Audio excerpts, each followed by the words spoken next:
Hey guys, welcome to Going Full Ham. A channel that I really would like to have the viewers to be interactive with.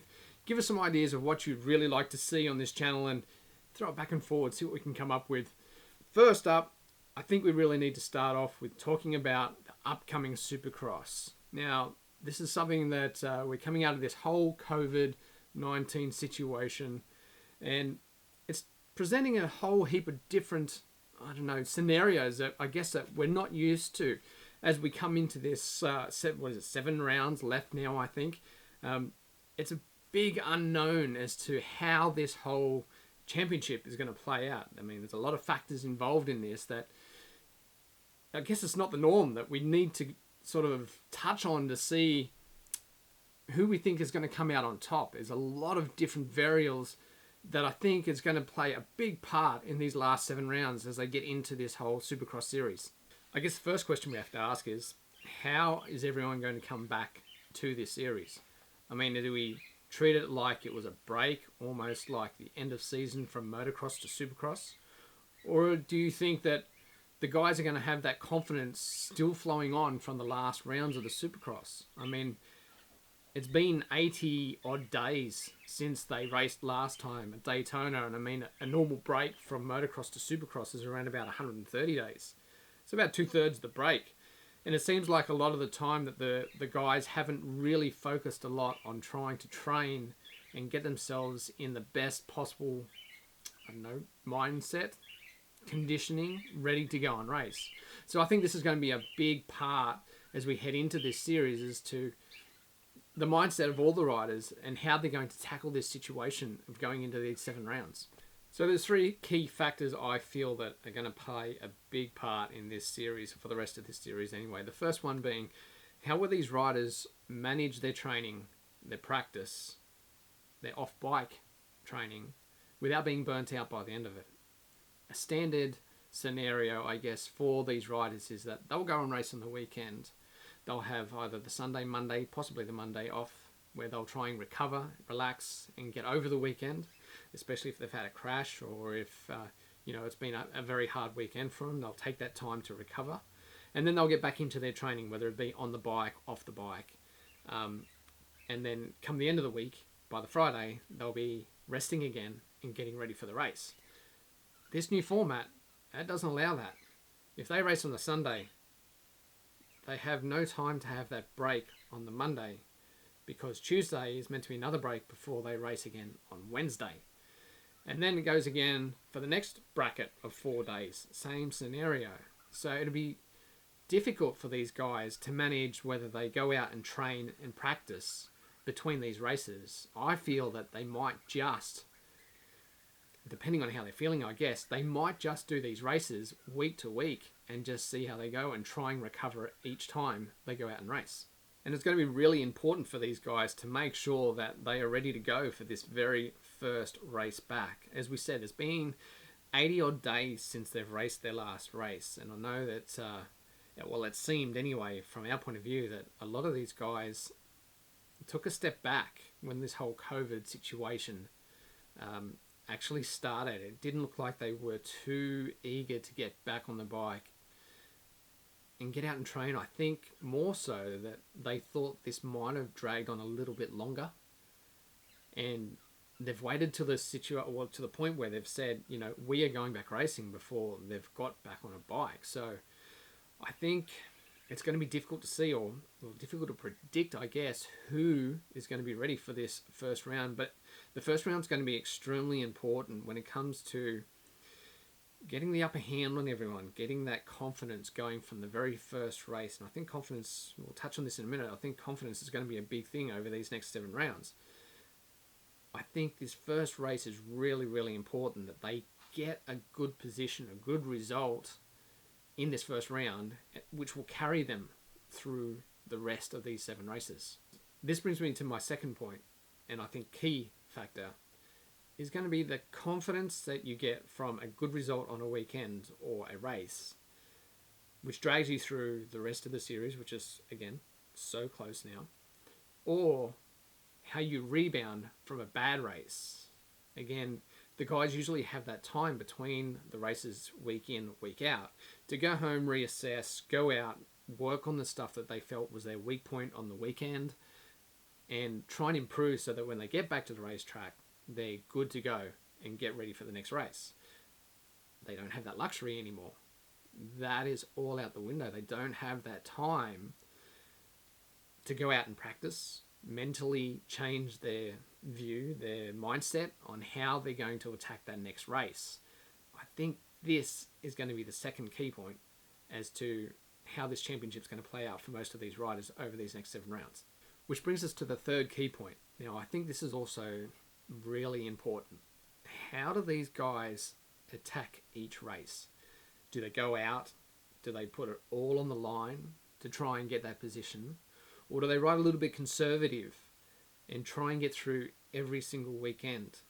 Now, we know that a big crash at a race in any circumstance will put them out for the championship, whatever it might be. A little crash now, though, could be the make or break of getting some good results on the following race. You don't have that week to recover. It might only be a small crash. You might only be a little bit sore, a little bit bruised up, a little bit banged up, where you would usually have the week to recover. You might be sore the next weekend, but you've mostly recovered and you're good to go again. You don't have that luxury anymore. Again, you have to back it up in 3 days or 4 days. A small crash now could be just as bad as having a really big crash and actually breaking a bone or having a major injury that will put you out for the rest of the series. So, 3 key points. How do the riders manage their training, racing, practicing without burning out over these 7 rounds, which are flat out altogether? The confidence and rebound of that confidence if you have a bad weekend or a good weekend between the two.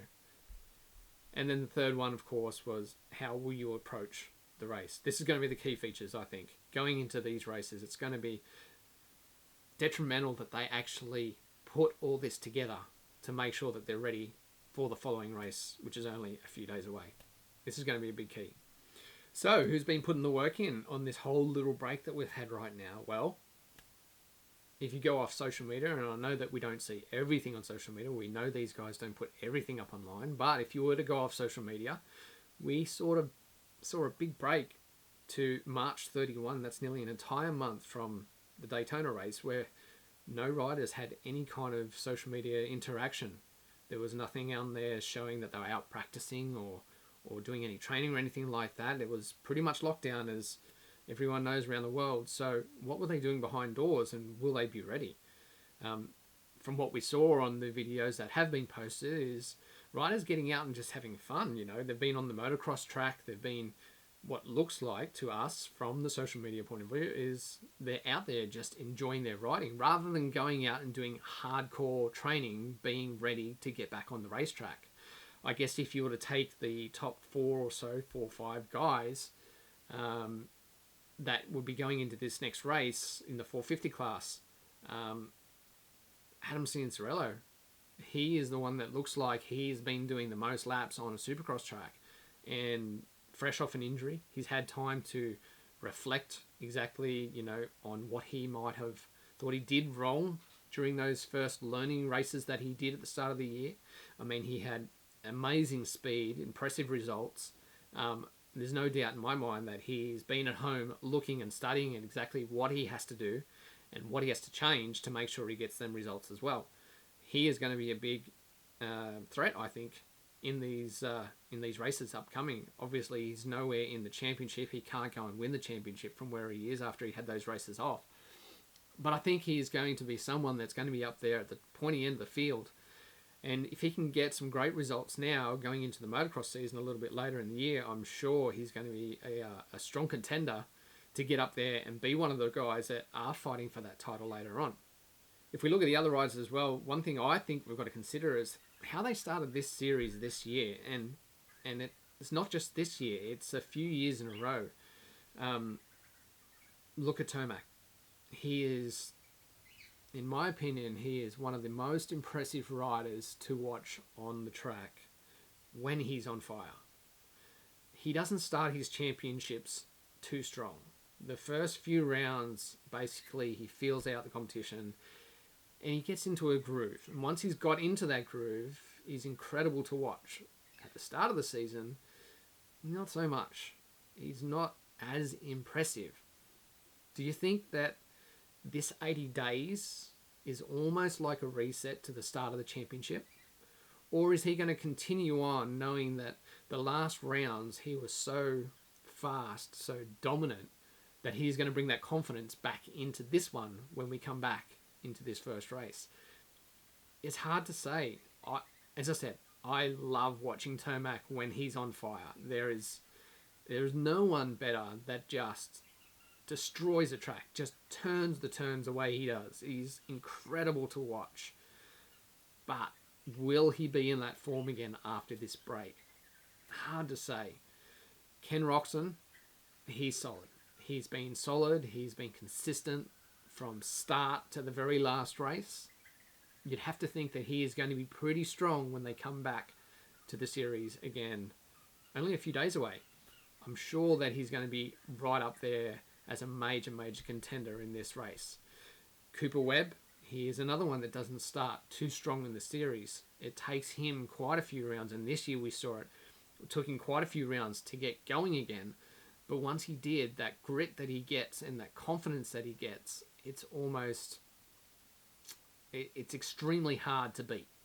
He is very, very strong and determined when he is on fire as well. Will this break affect him? Will he have another reset, like I explained with Tomac? Will he have to start and try and get that momentum going again? I don't think they can afford that. I think by the time they get their momentum going, only a week later, you're 3 rounds into it, I think it's going to be a little bit too late. The guy that gets the race win at the first round, gets the confidence up, gets the consistency up, he is going to be a major threat at the end of the championship. And the points are so close at the moment, so they can't afford to have that first round drop at all, I don't believe. They need to get straight into it. We can't say. Cooper Webb has been very quiet on social media.